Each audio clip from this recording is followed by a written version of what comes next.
Ruth, you've had some really important leadership positions within pharma, within Innovate.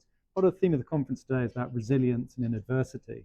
Can you talk a little bit about what happened with you at Pfizer with the sandwich plant and sort of how you managed that as a leader of over 2,000 people? Yeah, well, it was a big event in my life and the life of many other people. But when I knew about it ahead of the rest of the site.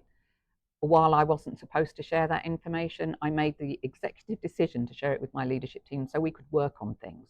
And if I hadn't done that, we would have had a much worse outcome. We really worked on keeping some jobs there, making a business case that parts of the organisation couldn't be outsourced had been planned. We made a recommendation for a research site in Cambridge. We got the money for that. I got some great entrepreneurs down to talk to people. And then, as we discussed, it wasn't all fun. I had to go in front of the select committee inquiry. And my thought at the time was, the ministers, they've got a job to do, looking good in front of their constituencies. But my job was speaking to the people back home who were losing their jobs. And as leader, they were my audience and they were the people in front of my mind. One of the other things you talked about was how you've built trust in teams. And I think particularly within drug development, where it's unlike other businesses where you can go through existential risk almost on an annual basis.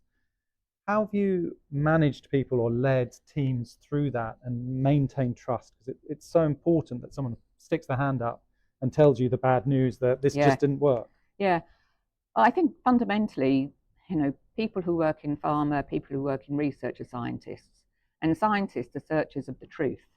And if you spend too much time trying to prove your own hypothesis, you're not actually looking for the truth. And the truth will out eventually. So as soon as you do an experiment, and you should design an experiment to understand if your hypothesis is right or not, as soon as you see data that says we're not right, you stop and go somewhere else. Because you're going to find out in the end, and you're much better knowing soon and putting the effort and the investment somewhere else. And we also talked a bit about nurturing talent, and particularly female talent. You're one of the female leaders in life sciences in the UK and sort of have had a long, successful career. What advice would you give to people about nurturing talent and sort of making sure that everybody gets an opportunity and some groups are blocked off, as it were? So I kind of think as a manager, as a leader, it's our responsibility to make sure that the people in your organisation, the people that you see, get their chance to develop. And sometimes it's a hard thing because you have really good people, you don't want to lose them, but they're good and they have to move up, they have to move somewhere else and help them do that and be deliberate about it. Because, sometimes the people that speak the most aren't the people that know the most. And it's important to really look at everybody and think about what are your skill sets, and sometimes it's not what they think, it's not what you think. But having an ongoing dialogue is really important. And probably, Dan, I'd say don't be like me, be like yourself. Let's talk about the DDF. Yeah. Why don't you, it's 10 years old now. Why don't you just tell the audience here sort of what the goals of that were and what's been achieved over that period of time, because it's pretty amazing. Yeah, well, when the DDF was formed, we were in the doldrums for research and new drugs in dementia. In fact, people thought it was incurable and it was just inevitable.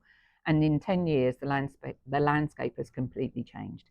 So the DDF was funded originally with money from pharma, from government, from quite a few enthusiastic and interested parties. And the first fund was £250 million. We had a second fund. So altogether, $600 million has been raised.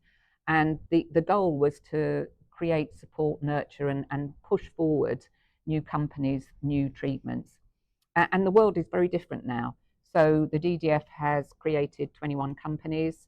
11 of them they created from scratch. These are not just companies they invested in, but they created. I've been involved in 5 of them. And the world has changed. There's 134 drugs in development now for Alzheimer's disease.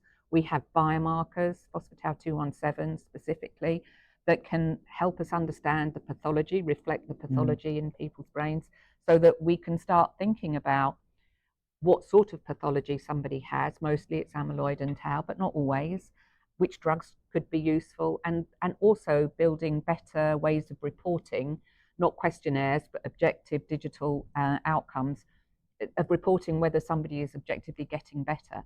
So the tools, I think, are there now. They're certainly improving all the time.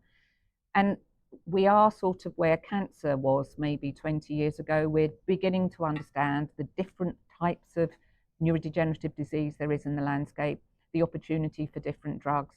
It used to be that cancer, we thought it was incurable, and then you got on a clinical trial and it didn't work because we were treating everybody the same.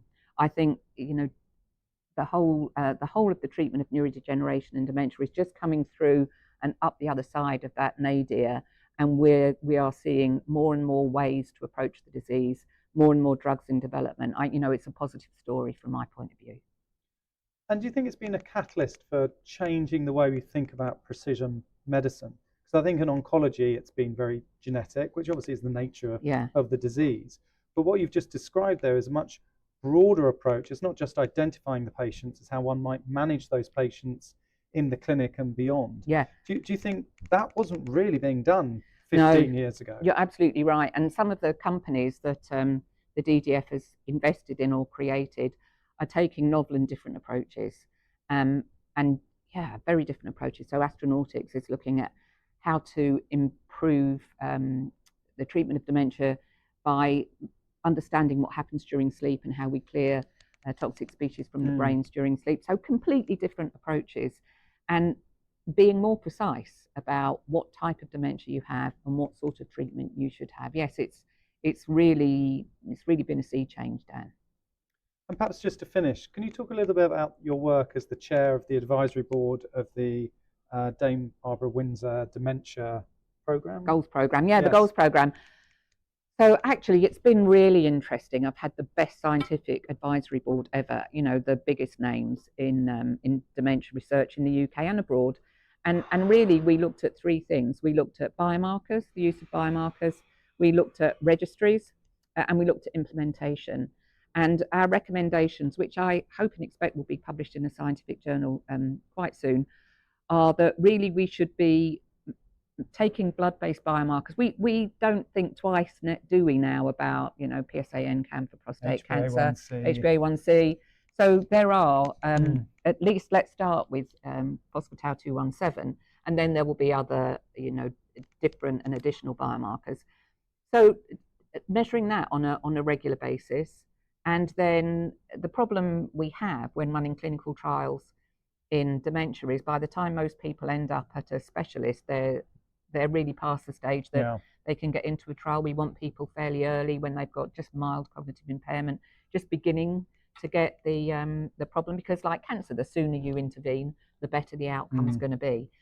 So we're recommending forming a registry, which is actually called Barbara, and I won't go through the acronym, but it really reflects the whole Barbara Windsor Dementia Goals Programme. And Scott Mitchell, who's Barbara Windsor's husband, really was delighted by that. And he leads the patient side of this. He's the people's champion. And he's been really instrumental as well. In everything that we've done, he's gone back to the patients and the carers and asked, does this make sense to you? Would you want to do this? So it's grounded in reality for people who suffer and the people who look after them. And, I'm a trustee for Alzheimer's Research UK, and the data there says that 1 in 2 of us will either have some form of neurodegeneration or be looking after somebody that has it. And, come 2040, unless we get a grip on this, 1.4 million people in the UK will have dementia. Yeah. So it's important. It's been fascinating. Thanks, Ruth, as ever. It's always great to talk to you, but I think this was wonderful for this audience as well as the audience we had at the conference today. Thanks very much. No, thanks, Dan.